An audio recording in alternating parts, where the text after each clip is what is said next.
We are starting a new sermon series for the Christmas season, which we are calling A Haunted Christmas, A Haunted Christmas. And I know that when you hear that title, if you saw us mention it this previous week, or if you're here right now seeing that Haunted Christmas might sound like we're mixing up our holidays, which is not uncommon because apparently around the end of October I saw Halloween decorations and Christmas decorations both in different places at the same time. So that's the thing. But anyhow, you might be thinking we're mixing up our themes here. But I believe that for many of us, this is an accurate assessment of our December. And what we walk through is what it might be called a haunted Christmas. And our hope is to help us this year have a Merry Christmas after all. So later on, we're going to look at some scripture in 2 Samuel 12. Before I do, let me set this up for a little bit. You may, if you're thinking this is a unique theme for Christmas, you may recall another person who had a haunted Christmas, a fictional character that you may be aware of at this time of year who experienced a haunted Christmas. And of course, I'm referring to the classic story written by Charles Dickens called A Christmas Carol with Ebenezer Scrooge, the character who experienced a haunted Christmas in that novel. Or maybe you didn't read the novel, but you watched one of the many renditions of that movie or musical. There's so many. So I'm going to pause from the talk here to ask somebody here, because I got this question this week. Who knows how many ghosts haunted Ebenezer Scrooge in A Christmas Carol? 3. Who said 4? Good job. Don't feel bad if you said 3. I said 3 a couple weeks ago and someone corrected me, and I was like, doggone it, you're right, there was 4. So because Marley came by first, his old partner, and he told me the 3 more were coming. So you would think about the 3, but there was 4. So I just wanted to not feel stupid myself a couple weeks ago and make a bunch of you join me in not knowing that. But anyhow, also, it's interesting. It's a great story. It's a great book. And I got to ask this question since we're already off script. And if you're online, you could always throw your opinion on there. But thanks for joining us online. Many of you, I've got a good viewing today again, it looks like.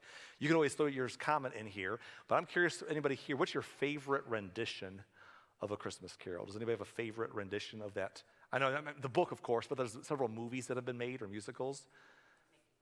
Mickey Mouse. Okay, that's a good call right there. Yes, ma'am? That's my favorite one too, George C. Scott. That's my favorite rendition. I don't know why, I just think he does a great job. Nathan over here thinks this Patrick Stewart's version, but that's because he likes Star Trek: The Next Generation, and so he's got some bias there. He's okay, but George C. Scott was the, of course there's always the cartoons, Mickey Mouse, or the new Disney one with Jim Carrey's voice, but anyhow, A Christmas Carol. That was all for free too. Here's what we're doing. We're talking about, he had a haunted Christmas. And today I want to talk a little bit about our haunted Christmas for the next couple of weeks. And specifically today, we want to talk about the ghosts of Christmas past. So some of you just figured out my next 2 weeks' topics, didn't you? Just now you figured out where we're going. But no, to the ghosts of Christmas past. And when I talk about this today, this specific week, the reason we're doing this is because I believe this is one of the reasons why many of us have a haunted Christmas. It's because of the ghosts of Christmas past. For many people, this time of year is so hard because you're left remembering what used to be, but no longer is. You're left remembering who used to be and no longer is. And so Christmas comes along and the ghosts of Christmas past settle in and make this a very difficult time for you. I've been pastoring for long enough now to know how difficult some of the happy seasons of life can be. The festive seasons of life can be. When you're reminded when you're supposed to have the most joy and the most love and the most hope and the most peace, and you're reminded of what is not ideal, what is no longer ideal, and how it can just make that feel weightier. So the ghosts of Christmas past. I know that for some of you that means someone who died, who is dear to you. I know for others of you, it's something different. It's the Ghost of Christmas Past is the reminder to you of what it used to be like when you had the joy of watching kids open Christmas presents in your house, and you hated it at the time because it was stressful to get the tree up, and it was stressful to do the whole thing, and in our house, keep the cats out of the tree or whatever. But in time, you got to a spot in life where there were no more little kids around, and Christmas is a reminder of how fun it used to be, but now it just feels a little quieter and a little less exciting, and it's almost sad. For others, it's that there's people who have grown and they could be in a relationship with you even though they're older, but you have a restrained relationship with that parent or with that child or or maybe it's a spouse that used to share the holidays with you, they walked out of your life. And so now Christmas is what used to be a fun day is a reminder of who's no longer there, who won't come back because of what's happening or what's happened. And those Christmas past and what's changed can make this Christmas season very hard. And there's a lot of reasons why this is a tough month for many people. All the music, all the colors, all the lights, all the advertisements, all the everything. And you know how I don't get caught up in the materialism anyhow. I'm big on the minimalism idea. But apart from all of that noise, just the festivities of the season become so complicated when things in the past are no longer there. And I want to talk about all of it a little bit, but I want to mainly focus on those of you who've lost a loved one through the holiday season, and the holiday season's tough because they're gone. That's my main focus, and I will make some applications to the others before we're done today. But I want to say this before we do. There's no easy way to navigate loss. There's just no easy way. If you've lost someone dear to you, I'm sorry, it's painful, and it's a process. And people are so unhelpful sometimes. I know this. People can come alongside of you when you're grieving and just try to give you a boost and a shot in the arm and say the most unthoughtful things. I mean, you know, you lost your job, you're financially devastated, someone comes along and says, you just need to trust the Lord, and they're right, but you're like, dude, you have no idea what you're talking about right now. You're not being helpful to me. Well, I'm scared. Or that you've lost a loved one and they're telling you, hey, my goldfish Fluffy died last week, so I feel your pain, and you're like, please go away. People say dumb stuff all the time, and I know that. People want to be helpful, but they don't know what to do. Instead of just being there, they try. And some people want to get you past something that you just got to work on your own. And people don't want unsought advice. Someone once said, unsought advice is seldom heeded and often resented. And so when processing grief, you got to come to a spot in your life by the grace of God and his working in you where you're ready to say, how do I move forward? That can't be imposed upon you, but you got to come to that spot, and people could pray for you as you hurt and grieve with you. But it's a tough thing to navigate. And I always want to say to you that I get the advantage of speaking to the crowd, online and in person. So I'm just giving general advice. But if I was sitting down with you today one-on-one, and you were telling me about what you've gone through, if I was sitting with you over coffee tomorrow and you were telling me what you've lost, I'd probably just listen. I'd probably shed a tear or two with you because that's painful. But because I have the opportunity to speak to the general crowd, I want to maybe offer you some perspective that maybe when you're ready for it, or if you're ready for it, or maybe you've not even lost anything yet, but you need this message 2 years from now. Things can change so fast in life. So hopefully I'll speak into that a little bit through the scriptures and through experience.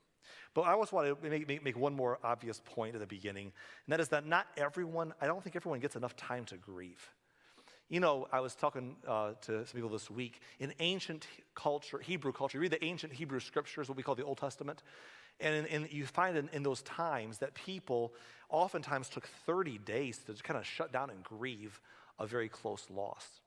And it makes sense. We don't have time to do that. Most of us can't. We can't stop working. I mean, most of us have to get back to the grind as soon as the funeral's over. You don't have 30 days to slow down and grieve. You're just back to the races again, you know? And if you're raising kids and education and work, it's just the world spins so fast and it's crazier than ever. And because of it, I think a lot of times we delay our grieving process, and it just kind of lingers even longer. But even if you were able to take a big chunk of time right at the outset, it still comes popping back in the picture, doesn't it? Years later, decades later, just pop back in and just hurt you at random times. The ghost of Christmas past. So, one of the amazing things about the scriptures is that there is a passage for about everything you can imagine. from commands about this to principles about how to handle this problem to stories about how someone else encountered this. There's just something for everybody. And today I want to look at a story about a man named David, King David of Israel, who reigned about 3,000 years ago. As we look back at the stories of David's reign, we find a very interesting person. David was all over the place. As a young man, he was anointed to be the future king of Israel. He was a giant killer. He was a warrior. But he was also a man who was hunted by the current king. He was a fugitive. He was on the run. He was scared for his life. He made great choices during that time. He made some bad choices during that time. He was on bottom, being hunted and barely alive. He eventually rose to overcome those problems and became the king of Israel. He was victorious. And while he was victorious, he had some good days where he made the right choices, and sometimes where he made some horrible choices. He experienced all of it. He was a writer. He wrote many of the Psalms where he talked about God's goodness. He praised the Lord at one time. He would cry out in depression to the Lord at another time. I mean, he was all over the place. And David is one of the most interesting characters, I think, in all of Scripture because of the vast amount of material told about him. And he was an incredibly insightful man. In fact, I would say, as we'll see in a minute here, an incredibly wise man. We give a lot of credit because Solomon, his son, was wise, but David was wise. I'll say more about that later. But David had a situation in his life, and it was after he made some very bad choices. He was in a bad stage of his own life. He was king. He was on top. He did some very bad things, and he was coming out of that. He had kind of turned the corner from that. But in the middle of it all, he had a young son, and the son grew sick and was going to die. Before the child became sick, the prophet that served Nathan, the prophet Nathan, told King David that the child was going to die. I think one of the hard things about losing someone for many of us is we wonder, did God even know? Like that person, I lost that person tragically. Did God know what was going to happen? Was he awake? Was he aware? Or if he was, why didn't he do something about it? You know, you'll wonder sometimes if your faith wavers anywhere in that range. In David's case, David knew that God was aware because God sent word to him through the prophet, hey, that you're going to lose a child. So he knew it was coming. And that, in a way, that was a bonus, but that's hard. So when the child grew sick sometime later, David thought, uh-oh. And we pick up our story there. And I hope it's instructive today. Now, I'm going to tell you this to you as I get into the story. I've been pastoring now for, like I said, a long time. And through the years, I've had people who've gone through tremendous grief, and they have been so helpful to me. When I first started in ministry in my mid-20s, one of the deacons of our pastorate there took the time to just talk to me through his grief. He had just lost a wife, 43 years of marriage. She went to have a surgery. They opened her up, found a bunch of tumors they didn't know were there until they opened her up. She never got off the operating table. He just went in one day, expected to walk home with her, and she never came home. And he walked through that. And I remember counseling with him and just asking him, how do you process this? And how do you carry forward? And how are you doing? And he would just talk through that with me. He would tell me all the stories about going to church and just not even be able to sing the songs because he was so grief-stricken. He would sit there and just couldn't sing without crying, so he would just sit there and cry without singing. He'd go in the parking lot afterwards and look in this empty seat next to him and want to talk about the service and who they saw and what the message was about. And he was alone, and he would sit in the parking lot and cry before he drove home. And how long that was, and how that eventually the bad days got better, and there was more breathable days than there used to be. And the seasons got better, and he began to be able to move forward and get out of the fog, and how he didn't make any big life-changing decisions during the grief because you don't want to act while under the influence of grief. And so he waited for 2 years before he made any major life moves. But even in those 2 years, the days got better. But then he said that sometimes out of the blue, 10 years later, a bad day would just come out of nowhere and hit him. And so just walking through a family that was in our last service who lost 2 sons tragically when they were younger, and listening to them talk about that to me, I know that there's so much instruction from other people's experience as well as King David's. But in our story today, King David was about to lose a son. The son was growing sick. We pick up the story in 2 Samuel chapter 12 and verse 16. It says, David begged God to spare the child. David begged God to spare the child. He went without food and lay all night on the bare ground. We call that fasting, where someone doesn't eat. They just go without food. And fasting's hard to do. Some people fast for a meal or two, or maybe from one evening to the next afternoon. David, from what we see here, spent over a week fasting. Went without food. Wouldn't even lay in his bed for comfort. He would lay all night on the bare ground, just deeply grieving what was happening. The elders of his household pleaded with him to get up and to eat with them, but he refused. These are people in his house who were there to speak into his life, to help him, to look out for him. And they're like, please, David, you need to eat something. You need to get some good rest. And he said, no way. Verse 18, then on the seventh day, the child died. David's advisors were afraid to tell him. He wouldn't listen to reason while the child was ill, they said. What drastic thing will he do when we tell him that the child is dead? So they're not sure how to break the news to David. Verse 19, when David saw them whispering, he realized what had happened. Is the child dead? He asked. Yes, they replied, he is dead. And the next couple verses become very interesting to watch. I think they surprised those around David at the time. Verse 20, then David got up from the ground. He got off the ground. He washed himself, put on lotions, and changed his clothes. He went to the tabernacle and worshiped the Lord. Let me pause there.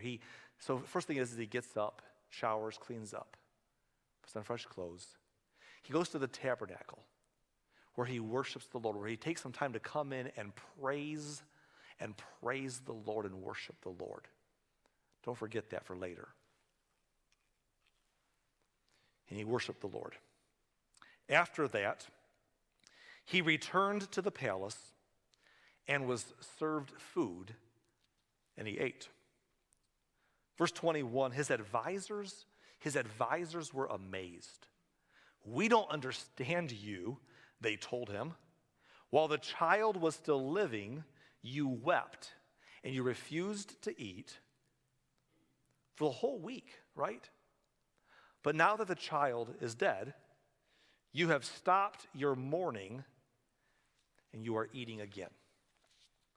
They're confused. And David answers them, and don't miss verse 22. David says, I fasted and I wept when the child was alive, for I said, perhaps the Lord will be gracious to me and will let the child live. Perhaps, just perhaps. So I fasted and I wept. And then he says this, but why? Why should I fast when he's dead? Can I bring him back again? Will that change anything? He makes a statement here. He says, I will go to him one day, but he cannot return to me. Interesting perspective. Why fast? Can I change it? Can I bring him back again? He'll not return to me. He cannot return to me. But I will go to him one day. We're going to talk about that in a minute here, so don't forget those words. And then in verse 24, it starts off by saying, then David comforted Bathsheba, his wife. You'll notice on the screen we put the ... right there because the rest of the verse is beautiful. There's a great truth in the rest of the verse that deserves its own sermon, but it's not our point today, so I'm not going to get into that for sake of distraction. But it's a whole other great truth. But for today, I want to notice that first part, that David went and comforted Bathsheba, his wife, who had just lost a son like he did. And with that being our finishing point for today's background, I just want to comment about David's process of going through tremendous personal grief. And as I do, let me say this to you. Again, David was an incredibly wise man. Read the Psalms. Read how he approached life. Look at how many, this is not the only situation where people around him did not understand his processes. There was a time when he had a chance to kill King Saul who was hunting him, and everyone thought he should. It made sense, and David had a different perspective that no one else had. There was a time later in his life when a man named Shimei was cursing him, and David was going through some tough times, and his helpers wanted to take care of the problem, but David had a different perspective about Shimei. And David over and over again just saw things differently than people around him thought would be conventional wisdom. I said earlier, David's son Solomon would be considered one of the wisest men to ever live. And he was, and God did that for Solomon, but Solomon had a wise dad. You can't read David's story without recognizing how much incredible wisdom he had. And what I want to do for a minute here is I want to talk about that a little bit, because for you're going through grief, I think that when we look at David, we can see something that we can all grab a hold of, you and me and everybody. And that is, first of all, to realize I can't change the past. And we know that in our heads. When things have happened and they're done, we know we can't change the past. But sometimes we know it in our heads, but we don't take it into our hearts. And there's a certain freedom and a space somewhere where we can say, I need to just, because I'm wrestling with and I'm praying for, I'm negotiating, I'm living in a space that refuses to accept something, but I can't change the past. And boy, that's an incredible moment to have, especially through deep grief. I can't change the past, including my part in it. You know something about grief that we all experience is that grief tends to get harder because this other thing comes along that makes it harder, called guilt. It's crazy. I have been doing in all my life ministering with people. I've seen this over and over again, that we have an enemy, the devil, who likes to come alongside of our grief and take a big old heap and shovel full of guilt and drop it on our grief so we can carry that with it. And usually the guilt has no business being there. It has no place in our grief. But our enemy wants to make the grief unbearable because he wants to kill and steal and destroy our lives. And so he'll come along and take some guilt and slap it on the grief so that the grief just buries us. Usually it's unnecessary grief completely, but it still comes. And you know what I'm talking about. You get any kind of loss you've ever experienced, any kind of bad thing you've ever grieved, probably somewhere in there was the complication of guilt. Because guilt complicates, or guilt compounds grief. It just does. It makes it way harder to bear. And usually it's completely unnecessary. You know what's interesting about David's story here, by the way? If you were to read the backstory that we did not get into today, if anyone had a reason to have guilt with their grief, it was David here. If you read the backstory to what happened, David actually had a lot of reasons to feel like what he was going through and grieving right here was brought upon. There's a lot of room for him to sit there and say, this is on me. So we carry guilt sometimes that we don't need to carry because our enemy wants to make grief unbearable. David could have, if anyone could ever say, this is on me, or I have some things I'm ashamed of, or I have some things that make this hard because of my past and what I did, David was living that for real in the story. But even in that moment, David is sitting there saying, I can't change the past. I can't, including my part in it. If there is legitimate guilt to be had in my grief, I can't change that either. It's just, I can't change it. And I hope that for a minute, let me just say this, and I didn't say this last hour, but I want to say this to you. I want to say this, guilt in that sense always comes from the enemy. I think that God works in a different way. He works through conviction. God works through conviction about things that we can change. The devil works through guilt and shame about things that we cannot change. Conviction is sweet. It's from God, and it gives us hope for the future. Guilt is worthless and does nothing for us but make it worse. One is a life builder, one is a life crusher. And don't let the enemy compound your grief when God wants to help you through it. I can't change the past, including my part in it. So what do? Online, in person, what do? I'm going to give you 6 things today that I hope you'll write down or take a picture of the screen or take a screenshot on your phone at home and write down these 6 things that we can do as we process grief. And I hope that we can see David did and others that we know who have been a good example of grief have done as well to help us through it. The first thing I want to say is this: accept what cannot be changed.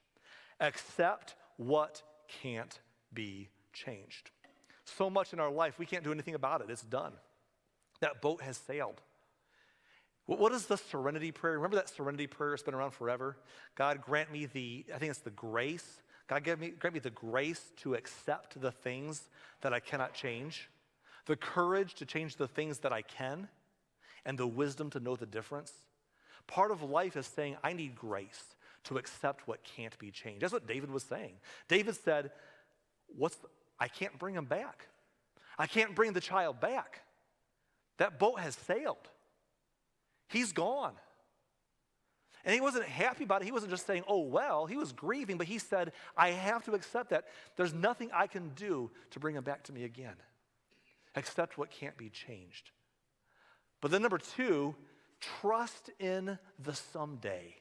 Trust in the someday. I love what David said. Did you see it earlier? David said, I can't go to him, he cannot return to me, but I will go to him one day. I will go to him one day. He cannot return to me, but I will go to him. So David was not only saying, I have to accept what I cannot change. I can't change the past. But David said, but I trust in the someday. I trust that we will be together again, that there will be a time when I will see the child once more. Their day is coming when we will be together, but not because he comes back. Can't change the past. That's done. But I trust in the someday. That's a beautiful hope. And it's a hope that every believer, every follower of Jesus Christ, you ought to have this hope. This world around us that doesn't have the hope of Christ, I don't know how they handle grief the way that we can. Paul says to the Thessalonians, he says to them, you all have a chance to grieve in a better way than those who grieve without hope because of Jesus Christ. In other words, we believe that there's a God. Hebrews 11:6 says that those who come to God, that without faith we cannot please God, that God blesses those who believe that he's there and that he cares. That there is a God, that he is love, and that in love he sent his son to be the propitiation for our sins, to pay the price to bring us back to him, to restore that relationship and to break the power of death. And because of what Jesus did, because of the love of God, we believe that there is life after death. Because of what Jesus did, we believe there's a better someday coming. And if someone does not believe that, if someone does not accept, if someone rejects that idea, then when they go through grief, they have to go without the hope of a someday. But if you believe the message of God's love through Jesus Christ, you can sit there and say, I believe there's a someday coming. And that ought to give you a boost that people don't have without that.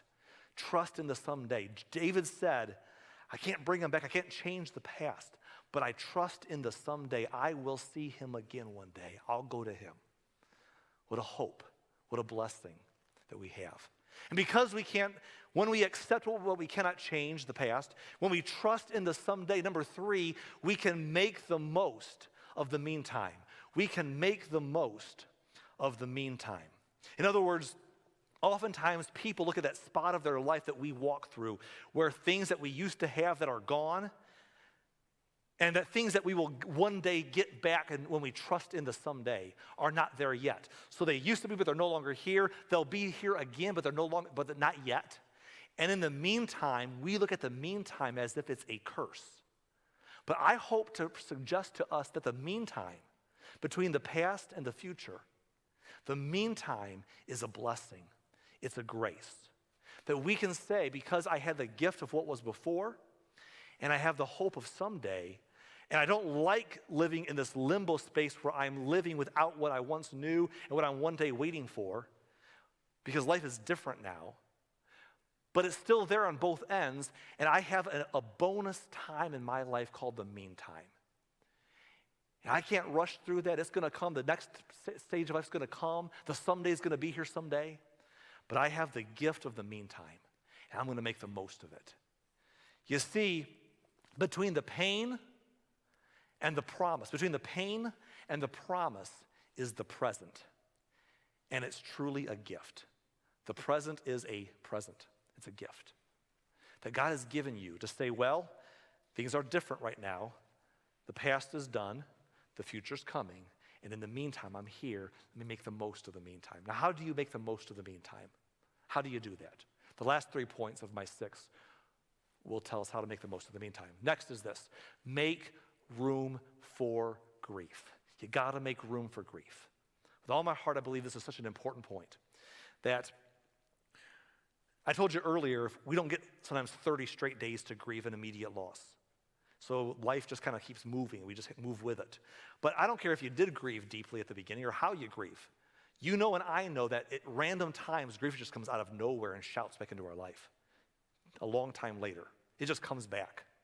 You could be you're walking down the street and a song comes on the radio or in your headphone, or your AirPods, or on your car speakers, and that song just floods all the grief back to you. Or the memories come pouring back in. Or you have a dream at night and you wake up in tears because the dream was so real, it brings it all back like it just happened. Or it's a season of the year or a special day of the year. Or something you saw or some memory that comes flying back into your head. Grief comes when it comes. And you got to make room for grief. We got to make the most of the meantime, but sometimes you got to make room for grief. You got to sit there and say, I need to take an hour tonight and shut everything else out, pull the picture box out, look through and just have a good cry for a while.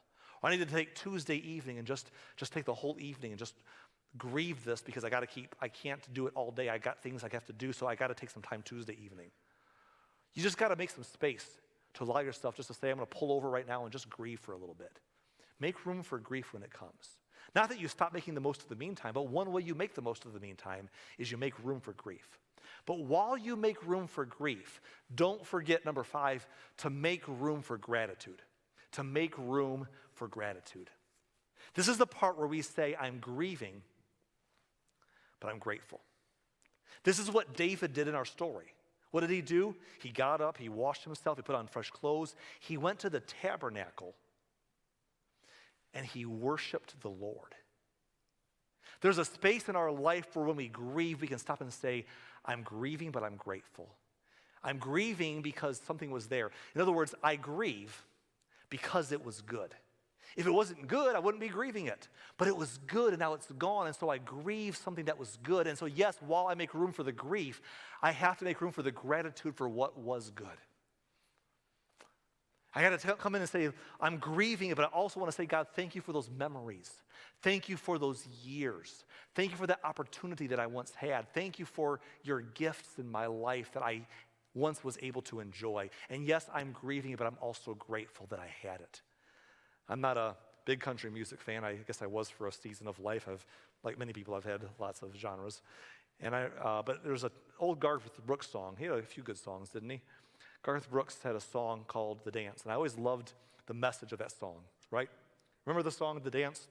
Looking back on the memories of the dance we shared beneath the stars above. For a moment, all the world was mine. How was I to know you'd ever say goodbye? And I'm glad I didn't know the way it all would end, the way it all would go. Our lives are better left to chance. I could have missed the pain, but I'd have had to miss the dance. There's a space in our grief where we have to be able to say, I'm grieving because it was good. And while I make room for grief, I'm making room for gratitude that I didn't miss the dance. I had that opportunity. I had those years, I had those memories, I had those thoughts that I'm now grieving because it was good. And I'm making room for gratitude. And number 6, find someone to help. The last thing we see David did in that story was he went over to his wife Bathsheba and he comforted her. Because he wasn't the only one hurting. Because at some point he needed to get up and wash his body and put on fresh clothes and go to the house of the Lord and worship for a minute. And then go back and eat some food and get his strength back and then say, my wife needs me here. Find someone to help. This one piece of advice right here has been singularly helpful to so many people I've known in finding a way through the deep pain of grief. Who can I help? It's given people a lifeline to hang in there. I remember years ago when I had done a funeral for a man, his mother-in-law died, and I did their funeral. 6 months later, that man, his wife, and their oldest daughter, he had 3 daughters, oldest daughter, were killed in a train accident on Black Friday morning. And it was a big old deal. Right down the street from his house, he ran down and his wife was dead already, held his daughter in his arms before she died, before the help arrived. He was grieving so bad. And I rushed back. I was out of state at the time for the holiday. I rushed back. And I'm sitting with the family the next day, having a funeral planning meeting with him and all the family, extended family.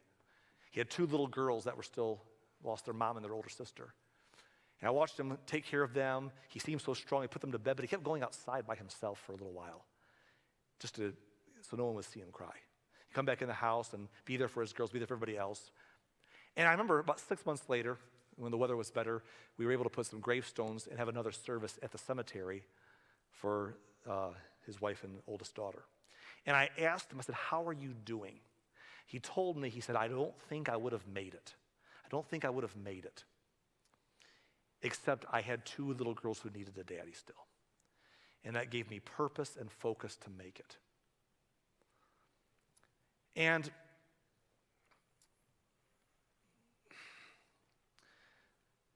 that's been the story of so many people. I don't know how I got through, but I had someone else that needed me. And even 10 years later, when the grief comes piling back into my life, it just comes pouring back into my life. What can I do? I can help somebody else. Somebody else who's lost a loved one like I have. They've lost a spouse like I have, and no one knows what to say to them, and no one can help them because no one understands, but I understand. I can sit there and listen to them, and they can find a friend in me. They can find an understanding ear in me. My experience can help them through their grief. Let me help someone else who's lost what I've lost. Let me help somebody else who's lost a child or a parent or a sibling, a spouse. When we find someone to help, we don't only help them, we find help for ourselves, because what grief does is it has to put us in our very self-focused well of just unbearable agony. And to get us off of the focus, you gotta have time to grieve, you gotta have time to be grateful, but you also gotta step out of yourself at some point and say, who can I help? Who needs me? Who can I be a blessing to through my own pain? Find someone to help, and you'll find that you know who you'll help? You'll help you. You'll help you. Who else? Who else can you comfort in your grieving? That's the question you ought to write down. Who else can I comfort in my grieving? So, this next couple of weeks, we're not going to. This is a heavy talk today, isn't it? But this is a one-time talk. We're going to shift gears next week. Our series is called A Haunted Christmas. And we have 2, if you remember the story of the Christmas Carol and Ebenezer Scrooge, he had 2 more spirits yet to come. Next week, we're going to talk about the ghosts of Christmas present. That's a different conversation completely, but it's one that we desperately need, I think, this time of year. So hopefully it will help you. But for today, what can we learn from David and from others? We just saw 6 things. I want to review them with you, and then we're going to go home. What can we learn from David and others about grief? Let me say this before we go through them one more time. Don't miss this now. The ghost of Christmas past, I said earlier, is not just those who have died. It's also the things that we cannot change. So for example, some of you, the ghost of Christmas past for you is the children are grown and gone, and Christmas is not the same without them at home. For some of you, it's a person left you and they're no longer by your side. They abandoned you and walked out of your life. Or it's a strained relationship with somebody that you birthed or who raised you. And the holidays could be together, but they're not. It's a reminder of what used to be and no longer is. As Nathan pointed out between the services, it's also a reminder sometime of a year like COVID, where you maybe can't get together with family because people are afraid of getting together. And so it's not normal. And so Christmas past haunts this one because it's so different. But when you're going through a Christmas season that you want to be discouraged by and down by, it's haunted by the past that is not there currently. The same principles apply to you as apply to those who've lost a loved one to tragic death. What do we do with the ghost of Christmas past? We accept what cannot be changed. Can't change it. If the kids aren't little anymore, I can't change that. I just have to accept that. If they're not there, if someone's left out of my life, it hurts me, they've left me, that's done. And it's painful, but past the head to the heart, I have to accept the things I cannot change. Number 2, trust in the someday. Believe, hey, mom and dad, believe this, that if your kids get older and get a little, that selfish stage of life that sometimes we all do, where you think about your life and your future, your dreams, and your parents just become this thing that you're getting out from underneath, and it's so easy sometimes to lose sight of how they might be processing their losses as you venture into life. Mom and dad, the thing is give it time. Someday they get older. Someday they experience their own versions of raising kids and hardships, and they'll come back and appreciate that more. That tends to come full circle. You got to trust into someday. Some things will work themselves out if you'll just let time validate you and be in it for the long run. A lot of the pains right now will work themselves out. And if not in this life, they will in eternity. We won't be 5 minutes into eternity. We won't be one moment into eternity where all the past will be so overwhelmed by the blessings of what we have to look forward to that it will be forgotten. And if it doesn't happen to bless you in this life someday, at the very latest, one day, God will wipe all tears from our eyes, and it's going to be all good. Trust in the someday. Accept what can't be changed. Trust in the someday. Make the most of the meantime. Wherever you are, whoever's not there, whoever's not coming to visit you this year or for the last 5 years, or whoever's walked out of your life and is never coming back, make the most. Better days are coming. But in the meantime, what can we do to make the most of what we're going through right now? Make room for grief. It's okay to grieve. You ought to grieve. If things are hurtful, you got to take the space and time just to confront it and pray it through and deal with it. Make room for the grief. But make room for gratitude. Make room for what you're grateful has been there. Make room to be grateful for the things for the dance you did share before it was no longer. And as you do that, find someone to help. Anthony Curtis is running our online room right now. Thanks, Anthony. And he was telling me he grew up in Florida, where the winters are warmer. I want to make a quick gripe about Northwest Indiana. I live here and I love it, but let me gripe about one thing real quick here, okay? We get the worst of both worlds for this one season. I love this area, but I grew up in Michigan, where we had snow all winter. Like, snowmobiles made sense up there because you used them a lot. Down here, you might use them once or twice a year. I mean, it was a lot of snow. And so you had a white Christmas. Down south, you don't get white Christmases, but you get warm Christmases. Like, we're in a space right here where it's neither sometimes white at Christmas, no snow on the ground, nor is it warm. So, like, I mean, if I'm going to be in the cold, give me some snow for Christmas, and if I'm going to not have snow, let me go outside and enjoy the weather, but we get neither one. I'm just griping. I'm going to get off my chest. I'm going to accept what I cannot change and trust it anyhow. But anyhow, make the most of the meantime, right? Here's the thing. Christmas is here, and in Florida, where Anthony grew up, there's a lot of elderly people who lived in their area whose kids were grown and gone, and there's other young families that they would always go outside and set up decorations in the yard for Christmas and have candies and little presents, and the kids would walk through and they'd give them stuff. And these older people would say they would do that because it would bring them joy to bless families who are now living what they once lived through and they missed.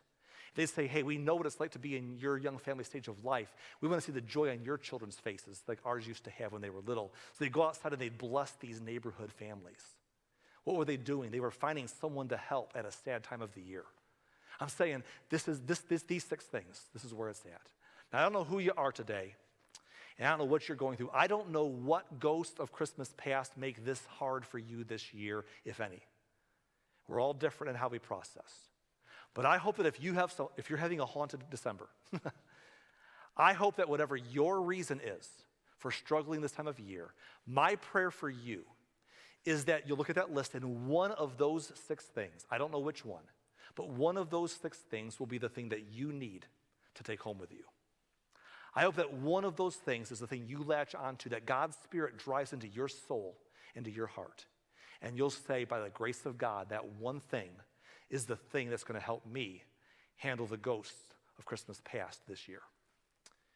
That one thing is going to give me a happier Christmas than a haunted one.